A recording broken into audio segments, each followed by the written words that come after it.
Hello everyone मैं मोर YouTube चेनेलटोले आपनालोक सकलोके আজি पुनरबार स्वागतम जनाइছো। मैं আজি अन्य एटा भिडिओ লৈ আহিছো।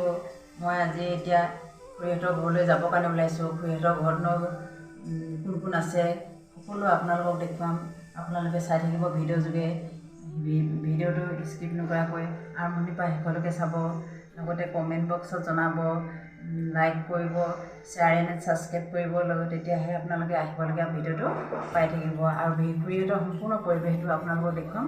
আপোনালোকে চাই থাকিব। এয়া মই খুৰীহঁতৰ ঘৰত আহিলোঁ। আহিয়ে মানে খুৰীয়ে এয়া মোক বেঙেনা দিছে খাবলৈ ঘৰত। বগা বেঙেনা কি সুন্দৰ ফ্ৰাই কৰি খাম, দেখুৱাম বাৰু আপোনালোকক। বোলো ধুনীয়া, পুৰত কোনো পোকে খোৱা নহয়। গৰাংগী লাজ কৰিছে, লুকাইছে এইজনী। আমাৰ খুৰীহঁতৰ ঘৰ। খুৰী পেহী দুজনী থাকে ঘৰত। খুৰা ল'ৰাটো ডিউটিত থাকে। ডিউটিৰ পৰা আহে মাজে মাজে, সপ্তাহত দুদিন এদিন মাজে মাজে আহি থাকি যায়। বন্ধ পালে আহে। এইটো খুৰা ল'ৰা অৰ্থপেডিক্স বিভাগৰ প্ৰফেচাৰ হয়। কেতিয়াবা আহিলে লগ পাব। তেখেত সঞ্জীৱনীতো পঢ়ে আৰু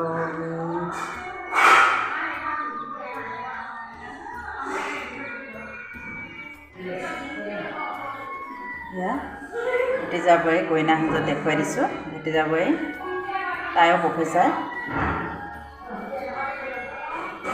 এজনী খুৰী পেহী ফটোকে দেখাই দিছোঁ। খুৰী পেহীও আছে। বেয়া লেতেৰাকৈ কাপোৰ কানি ভালকৈ নাই বোলে, বেয়াকৈ আছোঁ বোলে, ফটো নালাগে উঠাব বুলি কেনে উঠোৱাই নাই।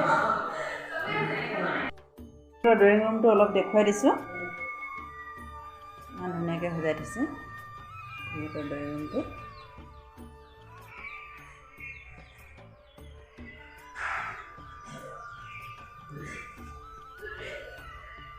সিহঁতৰ ড্ৰয়িং ৰুমটো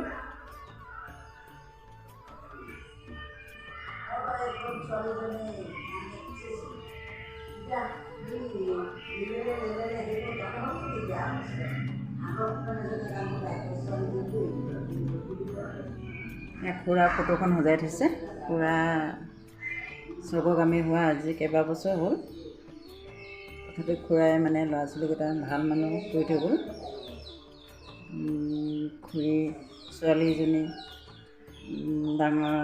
ডাঙৰ ছোৱালীজনীও মেডিকেলত প্ৰফেচাৰ হয়, ডিব্ৰুগড় মেডিকেলত। আৰু পুত্ৰ বোৱাৰীও প্ৰফেচাৰনী। আমাৰ খুৰাও বহুত চোকা মাইণ্ডৰ আছিলে। তেনেকৈ ল'ৰা ছোৱালীকেইটা ভাল কৰি থৈ গ'ল। খুৰা এতিয়া নাই বৰ্তমান।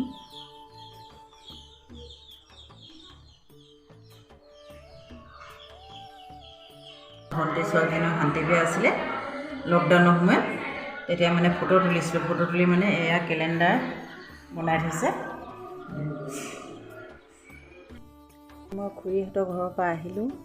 আহিয়ে মানে এতিয়া কি হ'ল, স্নেক প্লেণ্টজোপা মই এতিয়া চাউলৰ পানী দিম।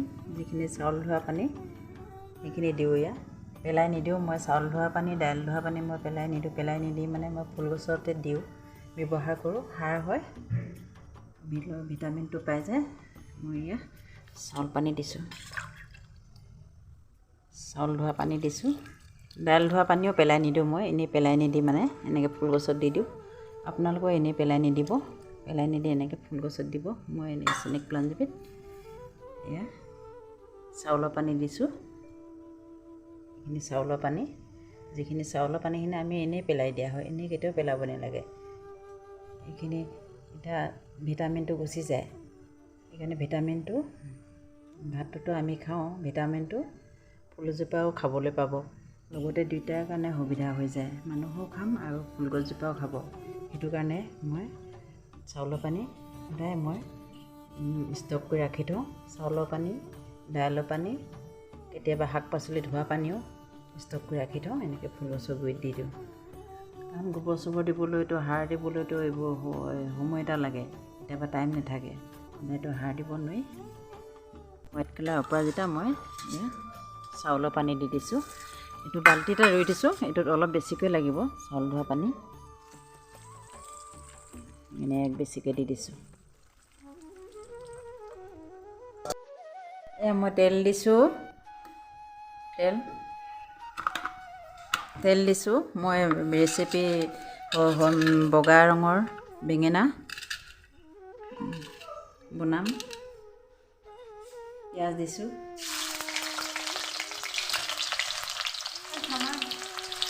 কেঁচা জলকীয়া দিছোঁ, আদা নহৰু দিছোঁ,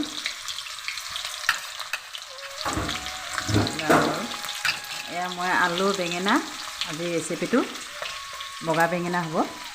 খুৰীহঁতৰ ঘৰৰ পৰা অথনি আনিছিলোঁ বগা বেঙেনা, তাকে আপোনালোকৰ লগত শ্বেয়াৰ কৰা। আপোনালোকে বগা বেঙেনাটো খাইছে নাই খোৱা জনাবচোন।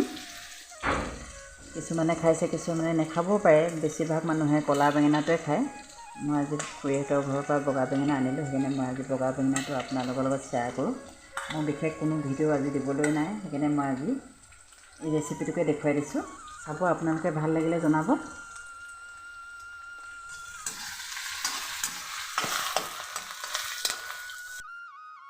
এয়া বেঙেনা দিছোঁ,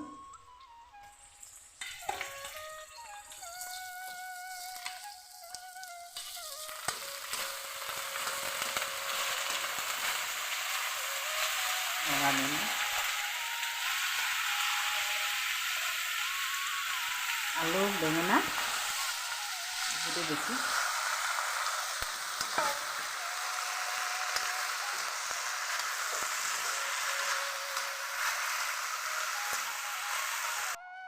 দি দিছোঁ, নিমখ দিছোঁ,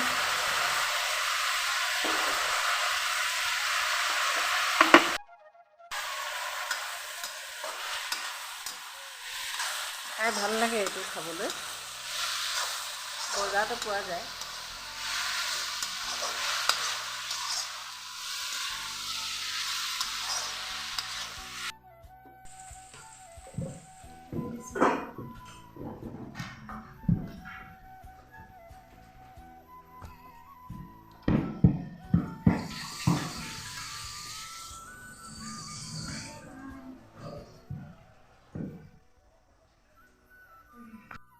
আছিলে চানা কেইটামান দি দিছোঁ খাবলৈ ভাল হোৱাকৈ।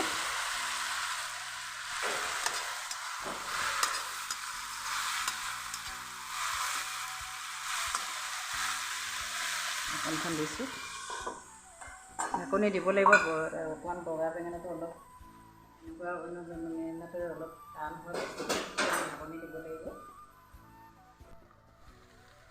এয়া বেঙেনা ৰেচিপি হৈ গ'ল। কি সুন্দৰ খাবৰ কাৰণে, মস্তি লাগিব দেই। বেঙেনা দৰে লগাই নাই ইয়াত।